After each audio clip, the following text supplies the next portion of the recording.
And welcome back. This is your man Warrior, and this is my free-to-play alt account that I created.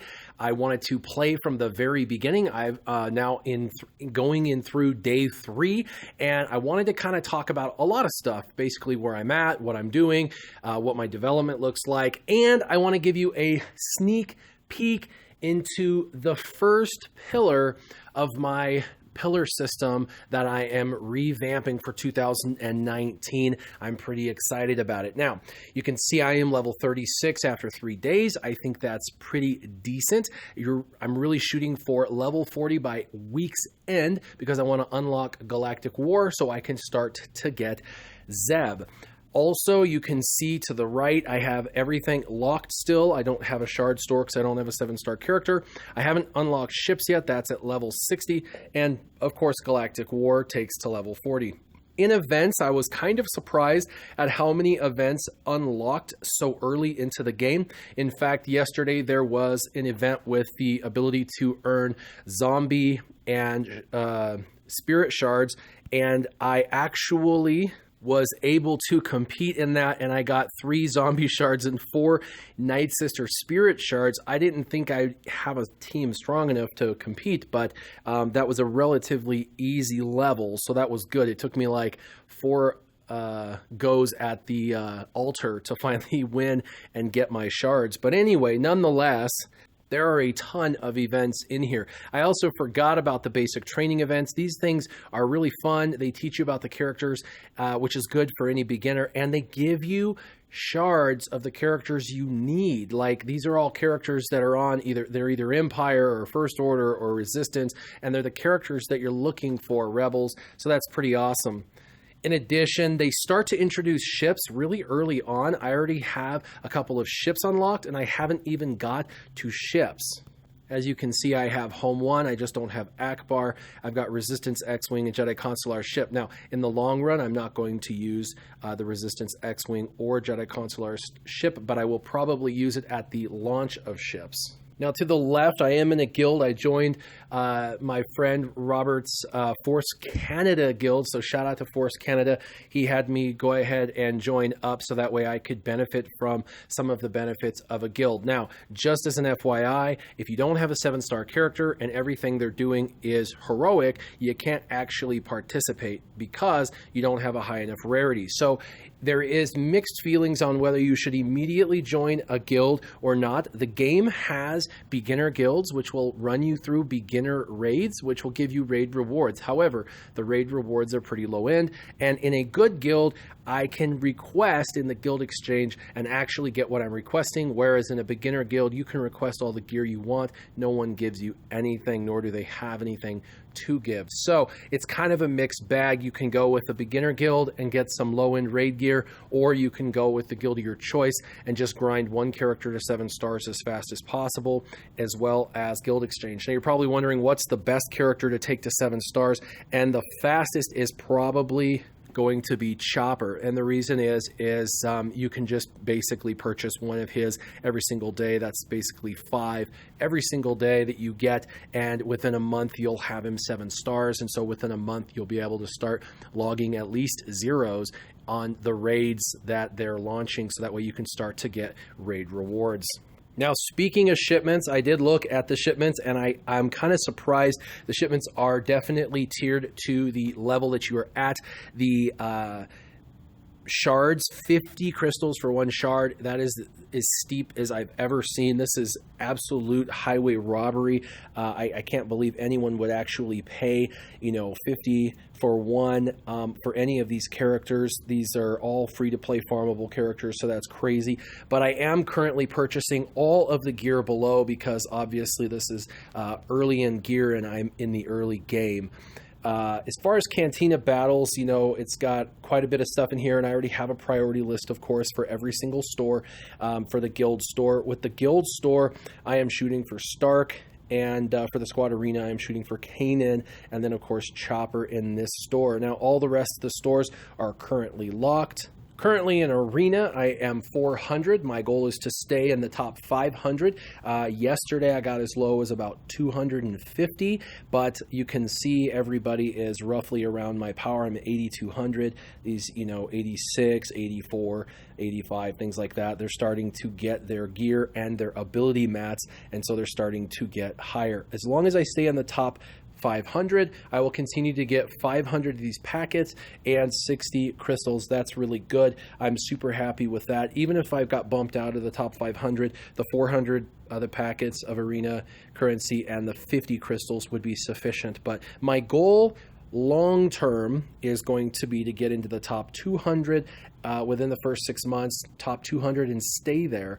And then within the next 6 months, it's going to be top 100 and stay there. Now you earn about 70 to 90 crystals a day in your dailies. And at the beginning, you get a lot of achievements. And a lot of these achievements come with bonus crystals. So once you unlock something or whatnot, and there was a ton of them. What also took me by surprise is the amount of quests that they actually give you, which gives you a lot of credits and other character shards early on. These are all very, very easy quests, and they give you a little bit of crystals, a little bit of characters, and there are a ton of them. In fact, I've already completed probably nearly 40 of these quests. I had no idea. They basically give you free stuff all the way through the first couple of days by simply just playing the game. So it's heavy on the rewards. I am doing my 600 if you're wondering. The way you do that is you earn around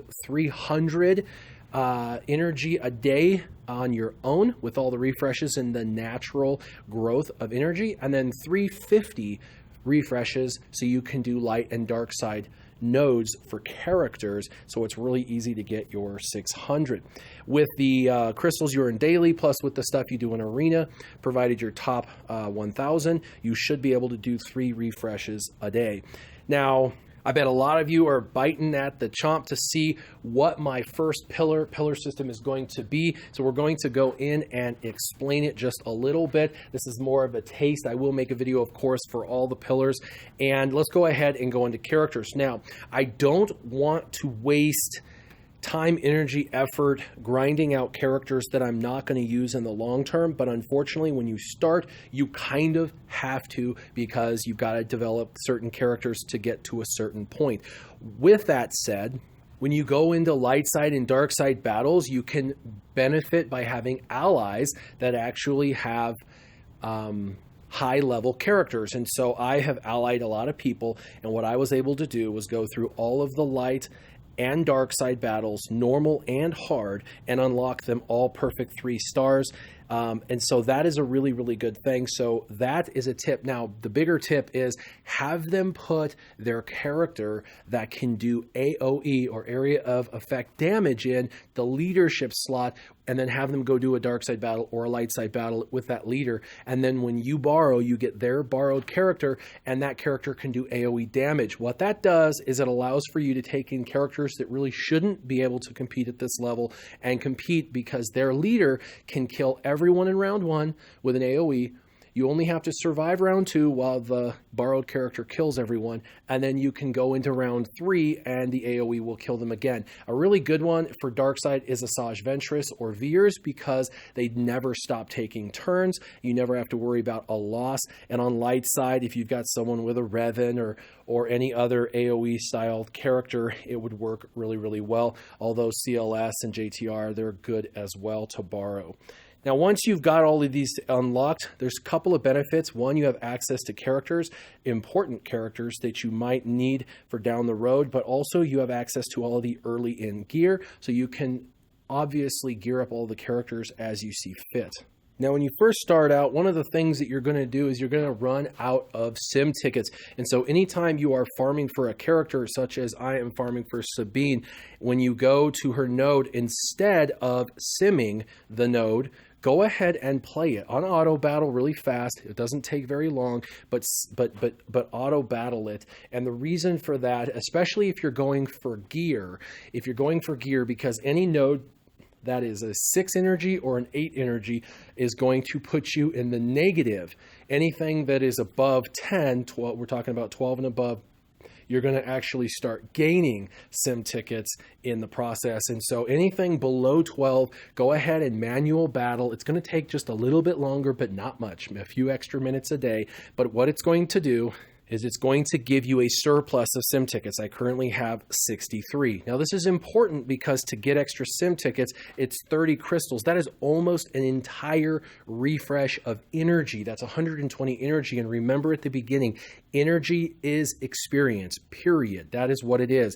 Every ounce of energy you spend goes towards your level cap increase, and it goes towards your experience forward. So make sure that you're not doing that. Speaking of energy, also make sure that you always spend all of your energy. Don't ever, ever, ever let your energy cap, because that is just free experience points they're giving to you every few minutes. And if you let it cap, you're letting your experience cap, which is going to stunt how fast you grow. You want to make sure that you're allowing the energy to be spent, so don't ever let it cap. Now back to my pillar 1, you can see that I've got a lot of characters in here. I basically have 2 rows. I've got 13. I've got 2 rows plus 1. And all these characters, you're probably thinking, there's no way Warrior is going to be able to focus on 13 characters. That's crazy. Well, I'm going to be able to focus on 12 of these 13 characters easily, all at the exact same time, and let me explain how and why. So you're going to farm in 7 different places basically at the exact same time: dark side, light side nodes, cantina, guild store, cantina store, squad arena store, galactic war store, and none of them compete with each other. And so you should always have a target in every single location in the game that you can farm for. So Sabine is my first dark side node. Now something you'll notice is you get 8 attempts. That's amazing, because with the characters dropping 25 to 33% of the time, statistically speaking. The old days, back 3 years ago when I first started, you got 3 attempts. That's it. So you got maybe 1 node a day, or 1 shard a day. That is horrible. It would take 8 months to a year to get a character if they had a single hard node. Well, with the new system, 8 is almost 3 times that, which means that 8 months to 12 months is now more like 2 to 4 months on farming one particular character. So they have sped up the ability for farming all of these characters, which is going to allow you to 7-star much quicker. But if you're new like me, you don't have a bunch of crystals sitting around, so you're not going to be able to do these refreshes. I don't have 25 crystals to waste on this refresh just to use a little more energy on Sabine. So I'm going to use some energy on Sabine, but I'm going to cap on the dark side, which means that I need a second dark side target, so that way I can continue to use the energy that I already have. And that individual is Range Trooper. Now, he's not only Empire, which I need desperately, but he's also one of the best Empire characters in the game, and he's an Imperial Trooper to boot. Now, he is on a very easy node, Dark Side 3. So, of course, he's my secondary target. What that means is my primary target, Sabine, gets the energy first, and if I have additional energy, which I have had a couple of days, yesterday I did, you go ahead and you farm for the secondary target. But range will come secondary energy priority-wise. But he's still in my favorites because of 3 days, 2 of the 3 days I've had energy to expend on Range Trooper. Now, I haven't had very good luck on his node. I gotten 1 out of like 8 attempts. I've gotten like 1, but that's okay. That will balance out in the long run. Now for light side, you're probably wondering, what am I doing? And actually, within day 2, I was able to access General Veers on 4C light side. You will guaranteed be able to get this guy within the first week, no matter who you are playing the game, but it did not take me more than 2 days to access him. If you have a target and you're focused on it, as long as you have powerful allies, you can crawl right up to this node, no problem. Now he is your number 1 light side priority, and the reason is, again, he is Empire and he is Imperial Trooper. Now, the other thing is he's going to help you when R2-D2 comes around, and he's going to also help with Range Trooper. You're going to notice this trend of trying to get an early start on certain characters that are really, really important for the long haul. So this is my number 1 priority for light side. Now, the reason why I haven't farmed him right now is because I was trying to unlock every single node I have access to, and now I'm capped. I can't go any higher on the light side and dark side nodes, and so now I can come back and I can focus on actually farming for these characters. Now, because again he caps out, you need a secondary target. So once you spend your 8 attempts on him, you're going to probably have energy left over to go towards a second character. That second character for me is going to be Talia. Now, Talia is farmable in a lot of places, but I'm not going to farm her in Cantina because I already have too many targets there. Cantina is the worst as far as how many characters you have to get out. So I'm going to go on light side, and she's on 2D and 2F. So if I have extra energy, I can pile it into her. Now, of all the characters, of course, Sabine and Veers are the most important for light and dark side. Then my third priority is Ranged Trooper always, and then Talia last. The reason is Night Sisters are important, and she is my only dark side healer. However, Ranged Trooper in my eyes is a higher priority than Talia if you run out of energy. Now, as far as Cantina goes, the two individuals or two characters that compete there is Hera and Ezra. You can see they're both in my favorites, and you're probably wondering, well, how are you going to do two characters in Cantina simultaneously? Well, it's pretty simple. I went Ezra until I got him unlocked. Now I'm going Hera until I get her unlocked. Then I will go Ezra 3 stars, Hera 3 stars, Ezra 4 stars, Hera 4 stars, Ezra 5, Hera 5, so on and so forth until they're both 7 stars. The reason why I'm chewing two characters at the same time is Cantina does move kind of quickly, and it is okay to have two competing sources of that Cantina energy as long as you move them equally together at 2, 3, 4, 5, and 6 stars, so on and so forth. So those two characters are going up together. Similar to dark side and light side, you always have to have a higher priority on one over the other on a particular day. So on a particular day like today, Hera is the higher priority since I need to unlock her. Now, I already mentioned that Chopper is going to be my Cantina store, and in the guild store, it's going to be Stark. He's right there. Stark works well with Ranged Trooper and Veers, so you're already 3 Empire in, plus you've got 3 of the most important Imperial Troopers, which is going to play really good into the end game.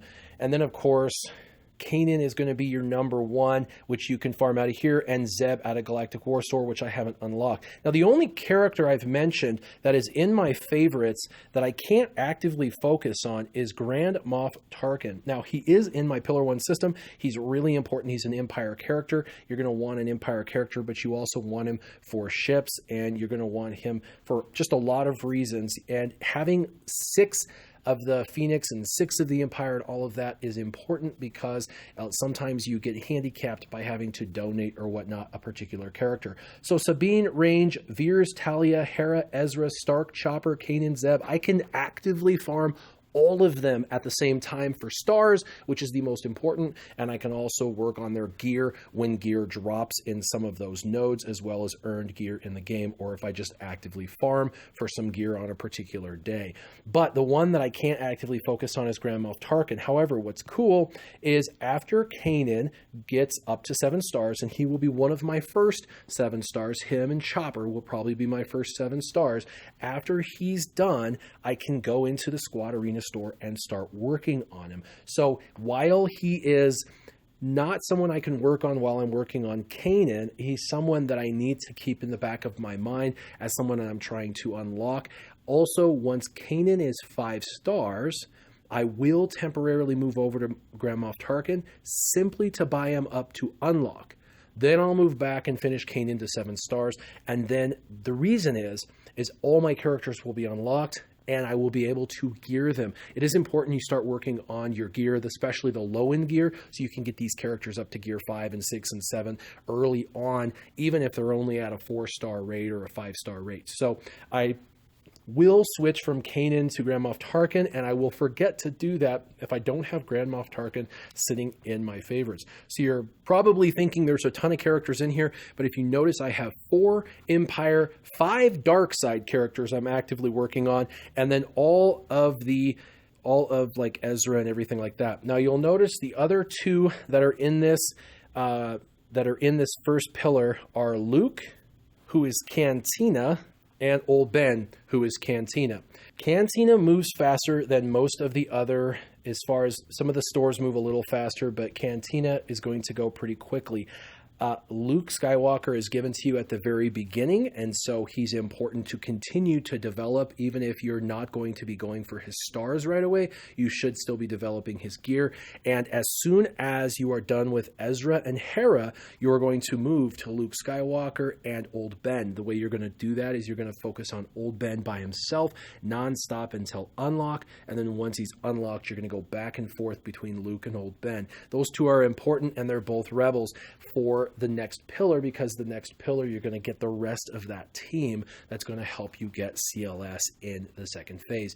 If you do all of this correctly, this should take no more than 3 months to basically 7-star every character in this. Now, it might take as much as 4 months, and we will see. I'm going to play this out, but this is the first pillar in the pillar system that I have. If you're curious, I was going to do a 4-pillar system for beginners and a 4-pillar system for advanced, and I've decided against that. What I've done is I now have a 5-pillar system. This is the first of 5 pillars.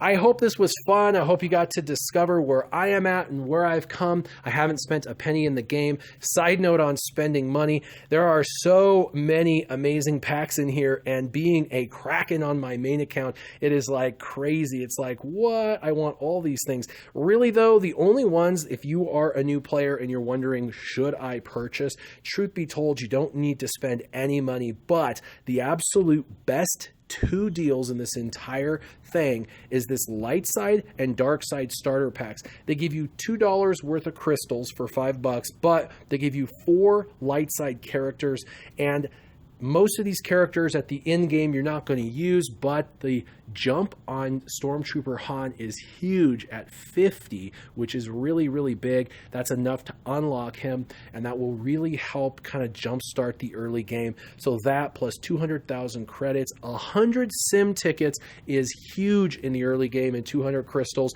that's a lot. That's 4 refreshes in energy, so that's like 500. That's a ton of leveling up. This would be worth it for a newbie. And then also the dark side $5 pack, same exact deal, unlocks 4 characters. Talia, since she's a priority for me, would be the only character I would really benefit from here, but Snowtrooper takes till the end game to farm. I don't use Count Dooku, and while Royal Guard will eventually someday be 7-star, he's not even on my 5-pillar system. So with that said, these are really, really good beginner packs. When you're looking through all these packs wondering what should I buy, if you're going to spend any money, buy the 2 $5 packs, the light side and the dark side starter bundles with the 4 light side and 4 dark side characters. Those are great values. Everything else really should be passed. It's just they're not very good deals, and you're going to be able to farm for all of these characters anyway. Let's end this with, I have to scroll all the way to the left now, a Bronzium data card pack opening.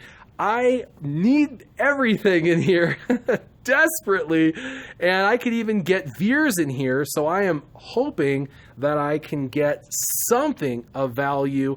Anything that I can use for my characters would be really nice. I would love an unlock of a character such as Barisofi. That would be super awesome, but I'll probably get junk. All right, I got junk. I wanted to do that with you guys, so there you go. There you have it. This is the first of the 4 pillars.